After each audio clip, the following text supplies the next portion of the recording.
తాకట్లో ఉన్న మీ బంగారాన్ని విడిపించి ఆ రోజు ఆన్లైన్ రేటుకి కొంటాం. Sharma gold company. ఏపీలో ఉచిత బస్సు అమలు ఎప్పటి నుంచో అనేది ఖరారు కాకపోయినా విధి విధానాలపై మాత్రం క్లారిటీ వస్తుంది. కర్ణాటక, తెలంగాణలో అమలయ్యే విధానానికి కాస్త డిఫరెంట్ గా ఏపీలో అమలు చేయాలని చంద్రబాబు సర్కార్ భావిస్తోంది. అందుకే కాస్త లేట్ అయినా లేటెస్ట్ గా అమలు చేసేందుకు కసరత్తు జోరుగా సాగుతోంది. తాజాగా శాసన మండలి వేదికగా గుమ్మడి సంధ్యారాణి ఉచిత బస్సు పథకంపై చేసిన కీలక ప్రకటనతో ఓ క్లారిటీ వచ్చినట్లయింది.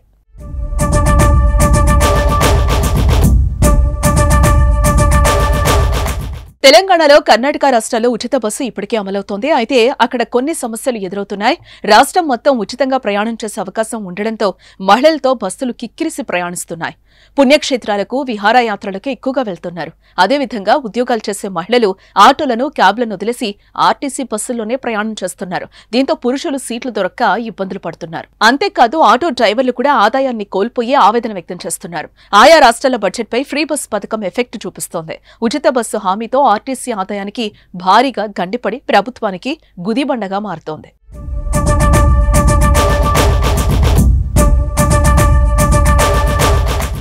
ఈ సమస్యలన్నింటినీ తెలుసుకున్న ఏపీ ప్రభుత్వం రాష్ట్రంలో ఇబ్బందులు లేకుండా పథకాన్ని అమలు చేయాలని భావిస్తోంది. అందుకే జిల్లాల వరకు ఉచిత బస్సు పరిమితం చేయాలని ఆలోచన చేస్తోంది.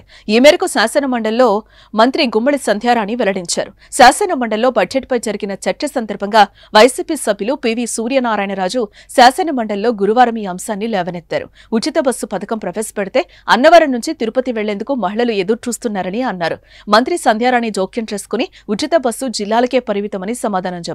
మహిళల గురించి చెప్పారు కాబట్టి చెప్తున్నాను. మహిళలందరూ గౌరవ ఎమ్మెల్సీ గారి దగ్గరికి వెళ్ళి మాకు అన్నవరం వెళ్ళాలి, తిరుపతి వెళ్ళాలి, బస్సు లేదు అన్నారని. యాక్చువల్ గా అన్నవరం, తిరుపతి బస్సులు ఇస్తామని చెప్పదు అధ్యక్ష.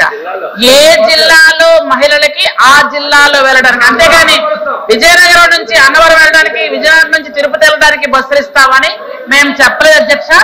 ఉచిత బస్ ప్రయాణం మహిళలకి ఉంటుంది ఖచ్చితంగా.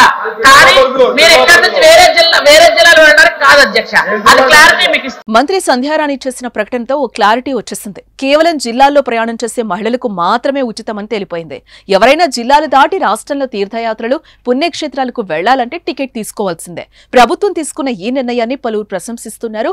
ఇది మంచి ఆలోచన అంటూ తమ అభిప్రాయాన్ని వ్యక్తం చేస్తున్నారు.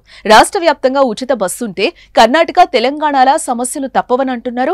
ఇక ఈ పథకాన్ని వీలైనంత తొందరగా తీసుకురావాలని సర్కారు యోచిస్తోంది. ఈ మేరకు అన్ని ఏర్పాట్లు జరుగుతున్నాయి.